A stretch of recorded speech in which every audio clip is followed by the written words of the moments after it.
It is my great pleasure to introduce Professor Scott MacDonald, who will be speaking to us on Aquinas' inward turn. Professor MacDonald is the Norman K. Reagan Professor in Christian Studies at Cornell University. He's author of many works, including especially Being a Goodness, the Concept of Good in Metaphysics and Philosophical Theology. So let us welcome Professor MacDonald.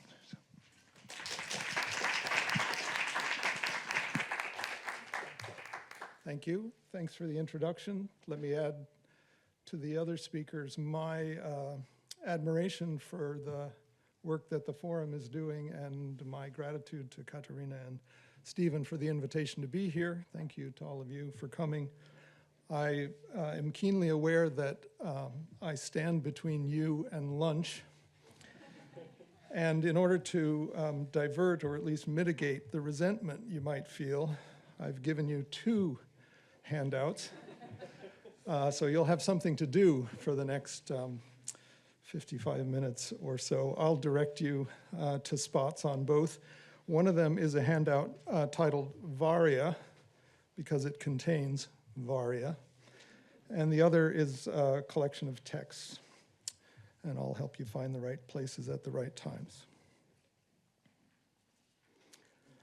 Augustine famously believes that human beings are created in the divine image, and that the divine image in human beings is found in their rational mind, or their capacity to understand.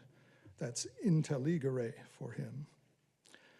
Moreover, he thinks that the capacity for understanding is distinctive of human beings, at least vis-a-vis other creatures that inhabit the earth. Understanding is what makes us what and who we are. The human mode of being is intelligent being, and the human form of life is the life of understanding.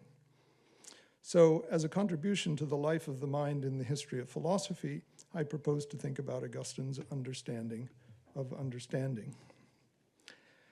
I'm going to approach Augustine's conception by looking at his account of memory in Book 10 of the Confessions. You may know that memory plays an important role in Augustine's account of the Divine Trinity. He argues in De Trinitate that the image of the triune God in human beings is to be found in the triune characteristics of memory, understanding, and will,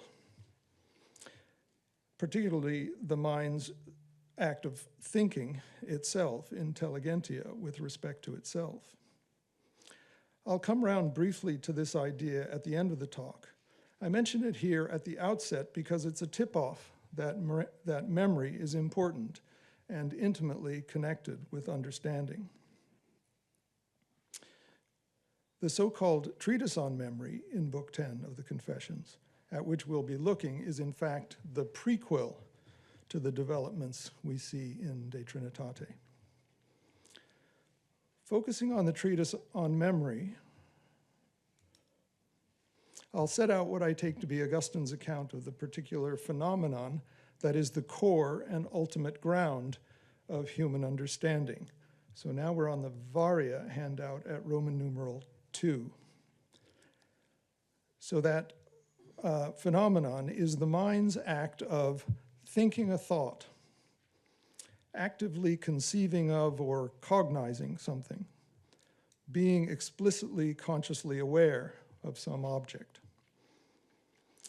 I'll take these to be three ways of expressing or describing a single phenomenon, a phenomenon which is familiar to all of us.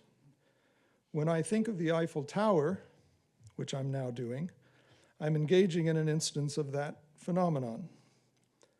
When I think or am explicitly consciously aware of anything, I exemplify the phenomenon. I'll call this thinking, or the having of a thought. This stipulation is meant to capture Augustine's use of cogitare and cogitatio in De Trinitate, and it's meant to be equivalent to intelligere and intelligentsia in the precise sense Augustine gives them in that later text.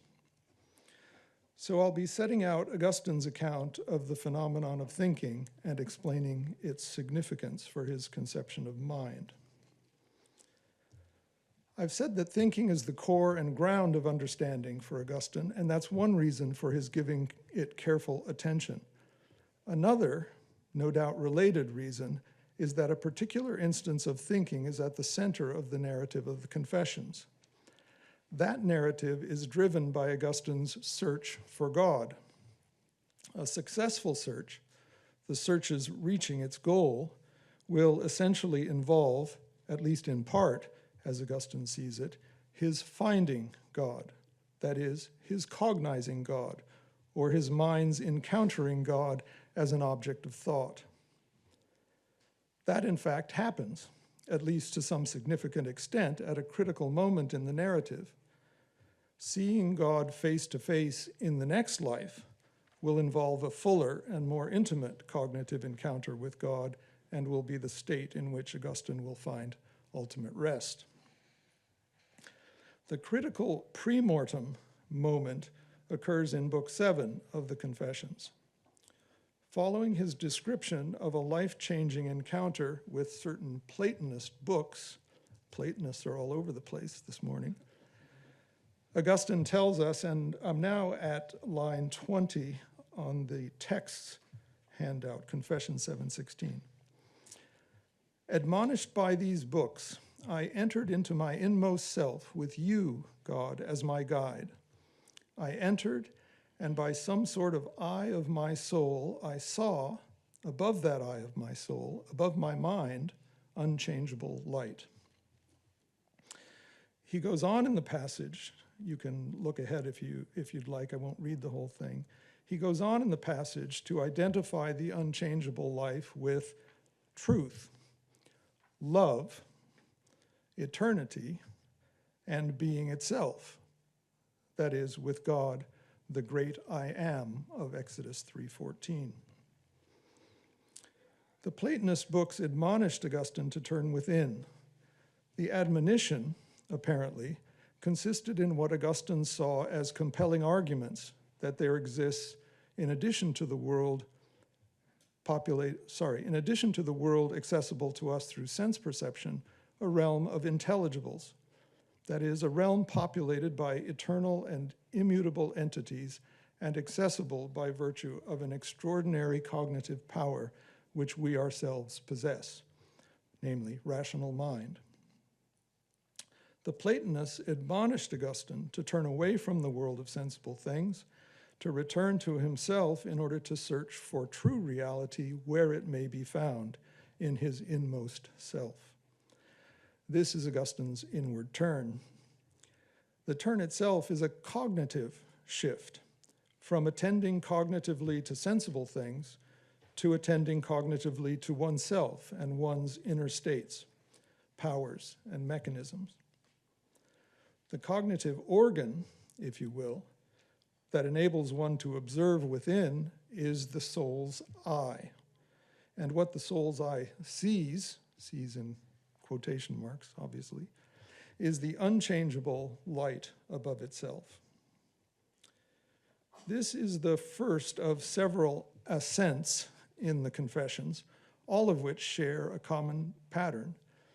You can see other ascents at, for example, 723, that's line 33 on the text handout. And if you look over to Confessions 10:9, that's line 89 on the second page of the text handouts. You'll see him beginning other ascents. All of them share a common pattern.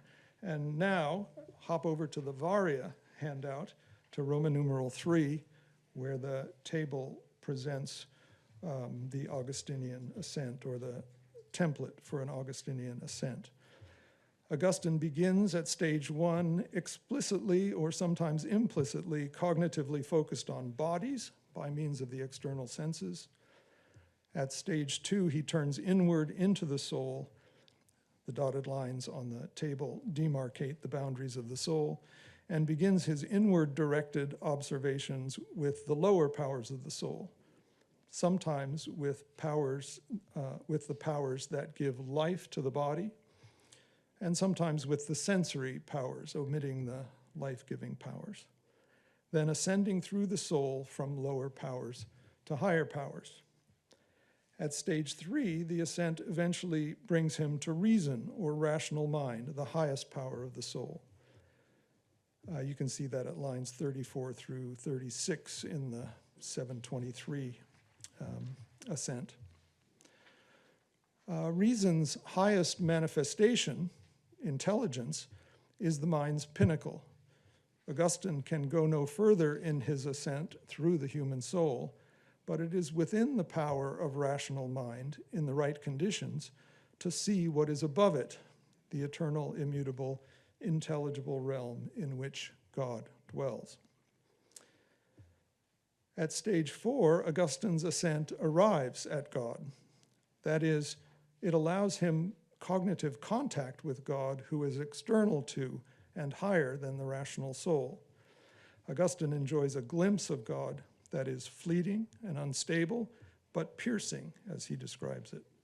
The encounter leaves Augustine certain of God's existence and certain features of the divine nature.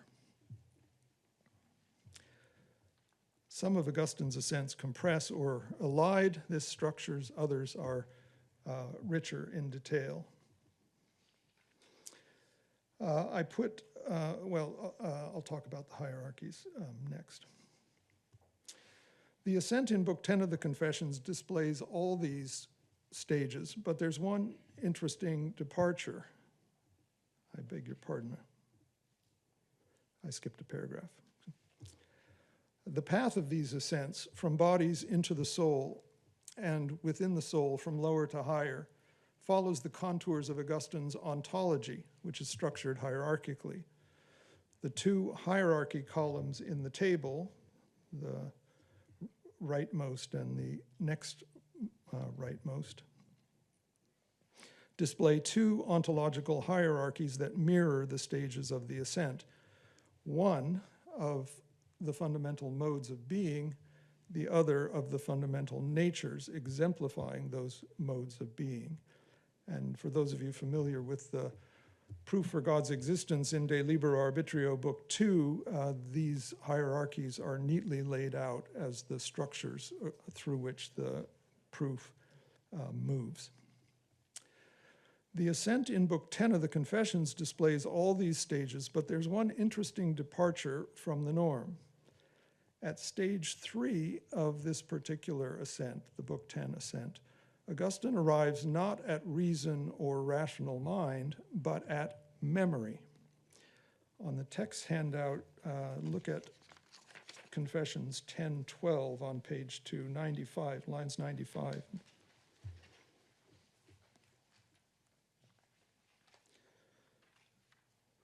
So I will pass through even this nature of mine, climbing step by step to the one who made me, and I come into the open fields and spacious mansions of memory. We learn a bit further along that memory is importantly related to mind. If you look at Confessions 10:15 at the bottom of that column, 104 and following. This power of memory is a great power, indeed an exceedingly great power, my God, a vast and boundless sanctuary. Who has ever penetrated to its furthest reaches? And it is a power of my own mind. It belongs to my nature. Memory, then, is a power of mind, a power of rational mind.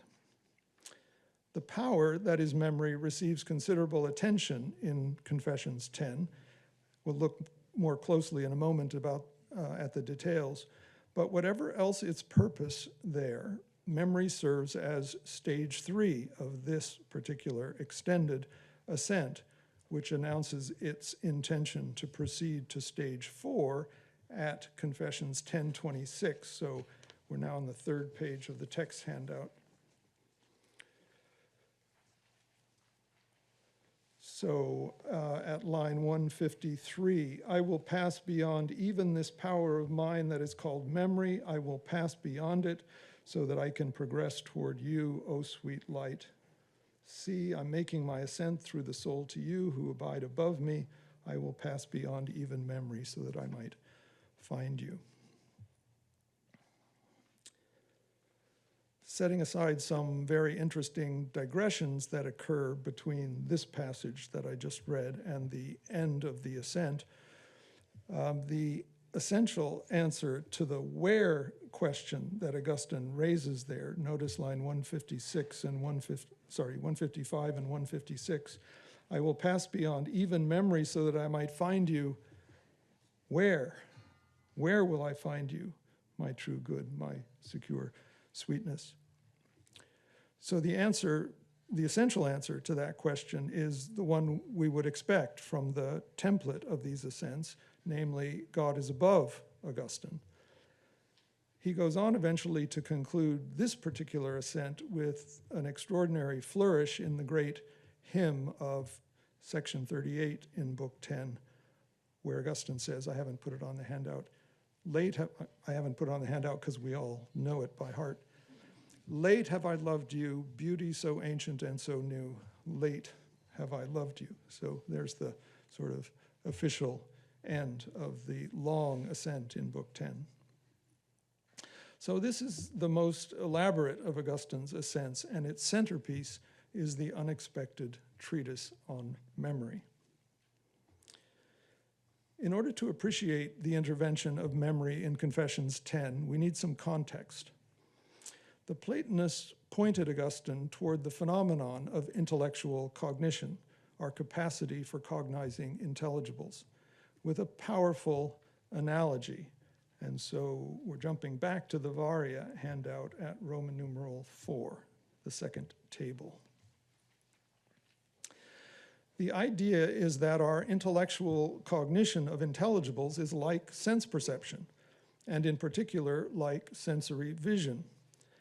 The base case of the analogy, column 1 of the table, distinguishes in sensory vision a structured relationship among 4 components: an object, a power, a perceptual relation, which Augustine calls presence in this passage, or in the discussion of this analogy, and an enabling condition.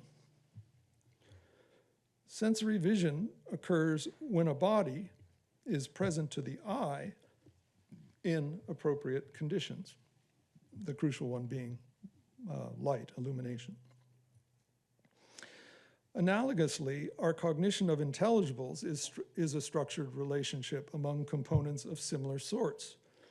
Intellectual cognition, call it intellectual vision, the second column in the table, occurs when an intelligible object is present to the soul's eye, or as Augustine sometimes calls it, the mind's gaze, in appropriate conditions. This, of course, is the kernel of Augustine's so-called theory of illumination. You can see Augustine alluding to this picture in the first 3 texts on the text handout. So back to page 1, there are 3 early texts there from the earliest period of Augustine's writing, the Soliloquies de Immortalitate, what was in fact notes for the 3rd book of the Soliloquies, and De Quantitate Animae.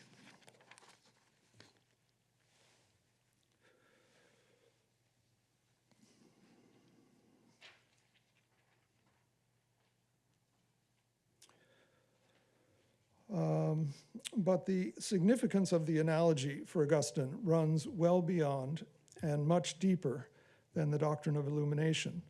The structure manifest in the analysis of sensory vision and intellectual vision of the intelligibles is manifest, Augustine thinks, in all our thoughts. As a step along the way to full generality, consider the case of occurrent sensory thought, which is column 3 of the table. Occurrent thought here means actually occurring, explicit, conscious thought, as distinct from merely dispositional thought. And by sensory thought here, I mean thought whose content involves bodies, thinking of the Eiffel Tower, for example, while sitting in South Bend. The idea fully generalized is expressed in column 4. Augustine's general account of thinking is, I suggest, a sophisticated development of the basic but powerful insight provided by the core analogy. So column 4 is the general case, an object which Augustine calls a thing, a race, or a representation of a race, a cognitive power, let's call it the mind's gaze. Light, in the general case, drops away. We could talk about why in the Q&A if you want. And the general case is the object present to the mind's gaze and informing it.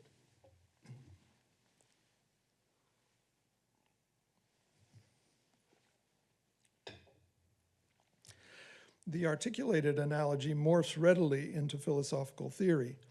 We can start by reifying the components of the analogy and then going on to provide a philosophical account of those components, their respective roles, and their relations to one another. So you can see how that might go at Roman 4 on the Varia handout. So the components, a power, an object, and a relation, the cognitive power, cognitive object, and cognitive relation, taking straight from the table. My substantive contribution here is interpreting Augustine's notion of presence in these contexts in terms of cognitive immediacy or direct acquaintance. That seems to me the focal point of the analogy. Just as bodies are cognitively present, so are other sorts of cognitive objects to their cognitive powers. At Arabic numeral 2 under Roman 4, we get a statement of the central structured relationship, a current thought or a current thinking. It consists in the cognitive power's direct contact with a cognitive object, or these are alternative forms of expressing the same idea, the presence, the cognitive presence of an object to the power, or the powers being informed by an object. So to think of something, call it R, is for the mind's gaze to be informed by R, or by a representation of R.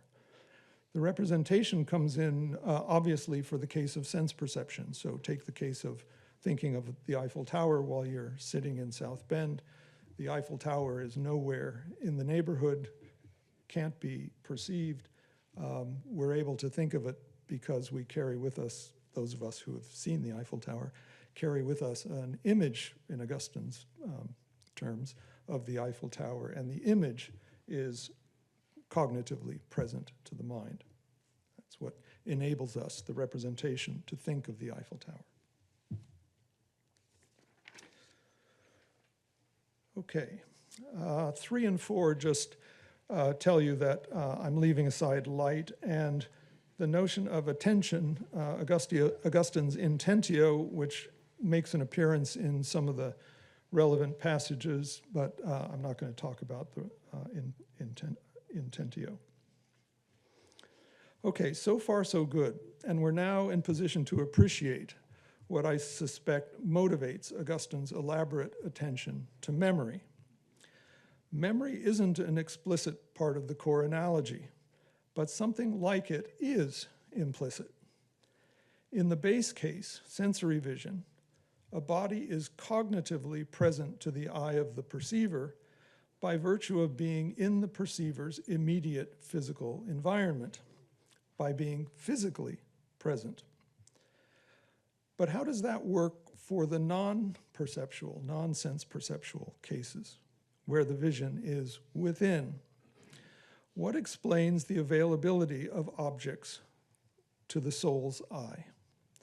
Where are those objects? Augustine's answer is memory. So at Arabic numeral 5, on the second page of the Varia handout, we're in position to slot memory into the account. So where are the objects? How is the mind's gaze able to make contact with objects? It's memory. Memory is the environment in which the mind's gaze operates. And Augustine conceives of memory's fundamental general role in our cognitive economy in terms of three activities. Memory encodes or receives things, information, retains what we experience, and thereby makes those things, that information from our experience, available for other cognitive purposes.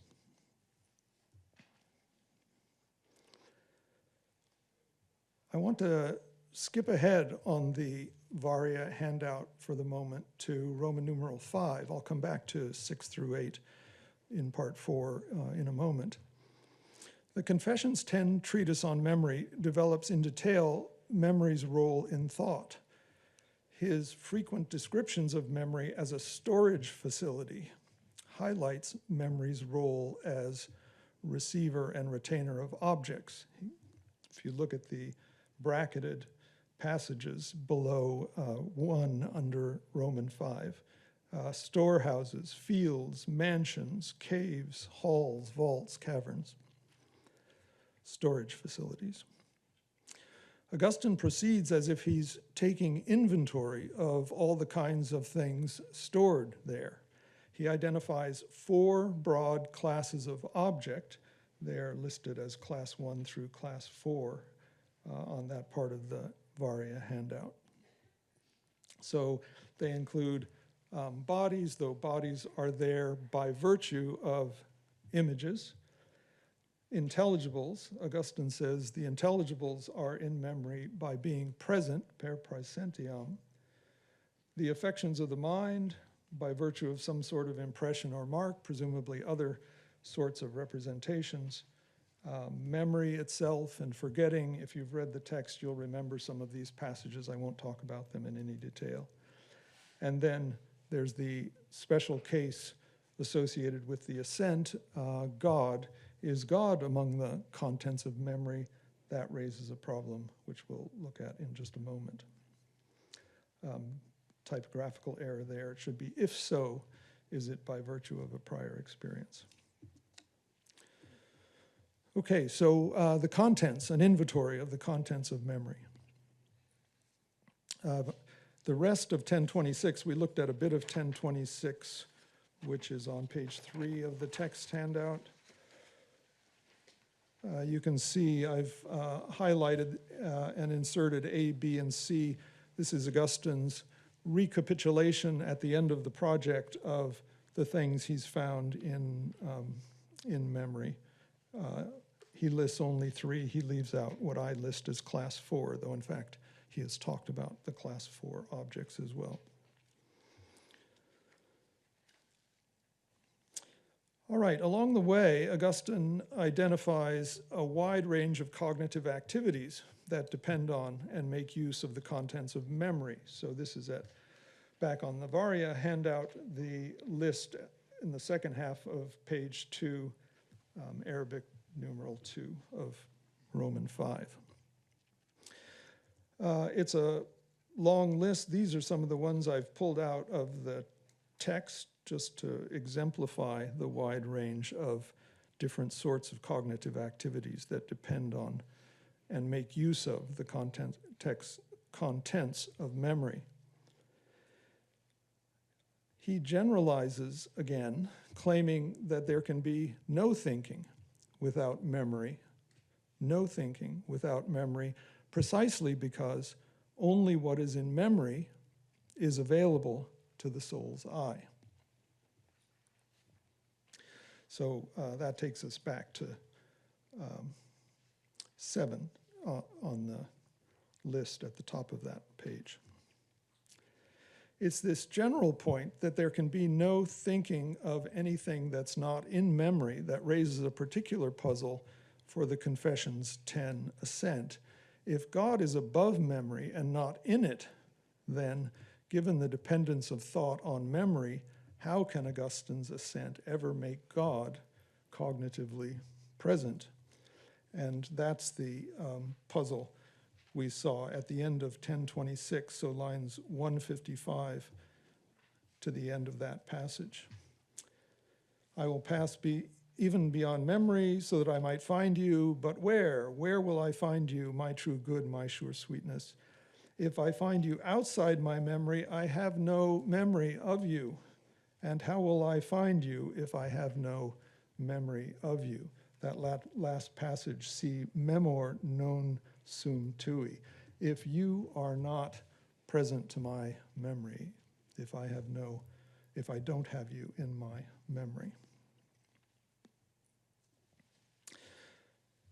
Okay, so back to the ocular theory of thought at item 6 on the top of page 2 of the Varia handout.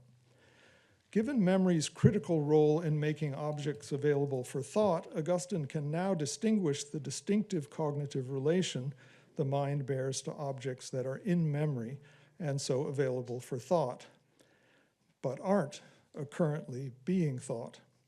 For example, my image of the Eiffel Tower when I'm not currently thinking of the Eiffel Tower. He stipulates a precise sense for the term cognoscere and its cognates, to cognize or to know, for this purpose. Hence, on this stipulation, I'm cognizant of, or know, in this broad sense, the Eiffel Tower when I'm not actually thinking of it, provided that it's among the contents of my memory and available for thought. He reserves cogitare for occurrent thinking. So De Trinitate gives us the sharp contrast between cognoscere, nose, and cogitare. Observing Augustine's regimentation of the relevant terminology, then, we can say that memory receives and retains cognitive objects, thereby making them available for occurrent thinking, cogitare. When the soul's eye is directed toward them, they thereby become objects of occurrent thinking. When they are not the objects of occurrent thinking, they are nevertheless objects of knowledge or cognition and available for current thinking. Okay, so when Augustine says in Confessions 1026, 146, line 146 and following, the power of memory is great indeed, something terrifying, my God, a deep and boundless multiplicity, and this is the mind. It is I, myself. He appears to suggest that memory and mind are one and the same thing, but that can't be quite right. Memory and the soul's eye play different roles in the life of the thinking mind, and if there's any component of Augustine's account of mind of which it might be true to say that it is the mind, it is I, myself, it's the soul's eye, the mind's gaze. The soul's eye is the source of consciousness.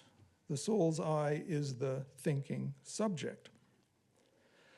But we can see what Augustine is after when we appreciate that the account of memory he has just developed makes clear that there can be no thinking apart from objects available in memory. The soul's eye without memory is blind. Strictly, I think, what Augustine ought to claim is rather that memory and soul's eye together are mind. Together they are I, myself. He might have gone on to say that the interaction of memory and the soul's eye in occurrent thinking is the core and ground of understanding, intelligere. It's what it is to be alive for human beings. This point about the intimate relation between memory and the soul's eye, or the mind's gaze, is foregrounded in Augustine's later work on the Trinity, to which I want to return briefly now in conclusion.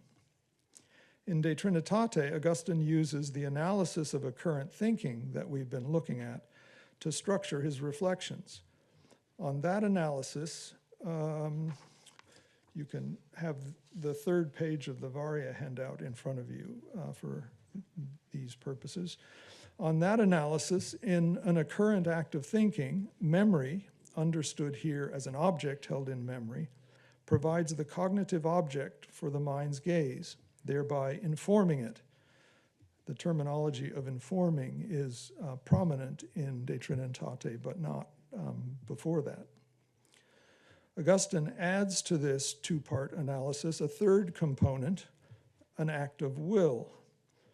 And if you look at the text handout at at lines 171 and following, you'll see the introduction of the will's role, or a description of its role. The will then turns the mind's gaze here and there and back again to be formed, and once formed, keeps it joined to the image in memory. He's talking about a case of sensory thought in that passage. So the will plays this binding role in the De Trinitate account. He then finds instances of this three-part structure, or three-part structured relationship in the human mind. First in sensory thinking, second in intellectual thinking, and finally in the important case of the mind's thinking itself. So the second, third, and fourth columns of the table on the Varia handout give you that picture. Same structure for different types of thought. You can see, let's see, I won't look at the details of those, though the De Trinitate passages I've given you would allow us to look at Augustine's own descriptions of these various cases, but we'll pass over that for the moment. There are special features of the third case, the case of self-thought, the mind's thinking itself, that Augustine thinks makes it the best, though still inadequate, example of the specifically Trinitarian relations. That's why in this case Augustine finds the image which he has been seeking, that is the image of the triune God in the human creature, in the case of self-thought. And now leave aside the role of will in this account and focus again on the role of memory in the act of occurrent thinking. The act of occurrent thinking here is intelligentia. Augustine is especially keen to point out the way in which that act of mind constitutes what he calls a mental word and resembles the divine word, the second person of the Trinity. The image in these cases is the begetter, or the items on the row for memoria, memory, are the begetters which, when they are when they inform the mind's gaze, the second row, the row for intelligentia on the table, you thereby get something begotten. And there's the similarity to the divine word. The occurrent thought is begotten from the content held in memory.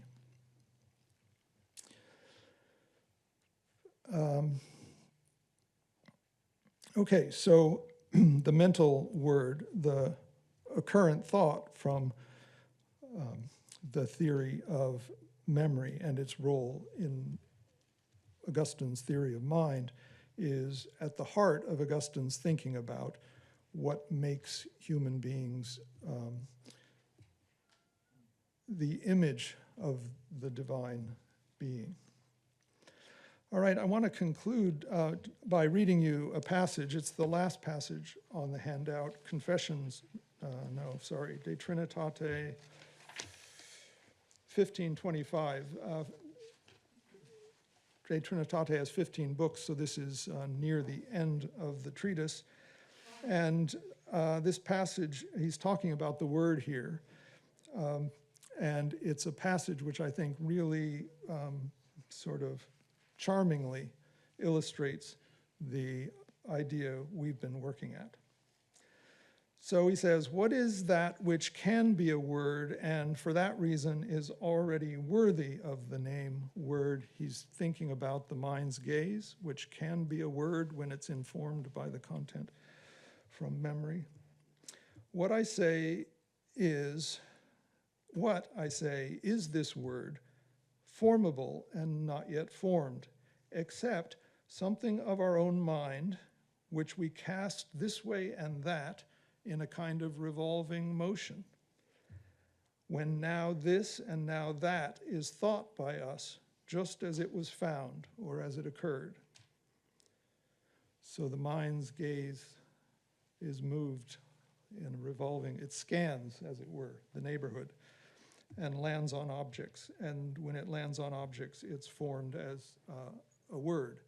And then a true word comes to be when that which we cast in revolving motion, as I've said, lands on that which we know and is formed by it, taking on its complete likeness in such a way that just as anything is known, so it is also thought.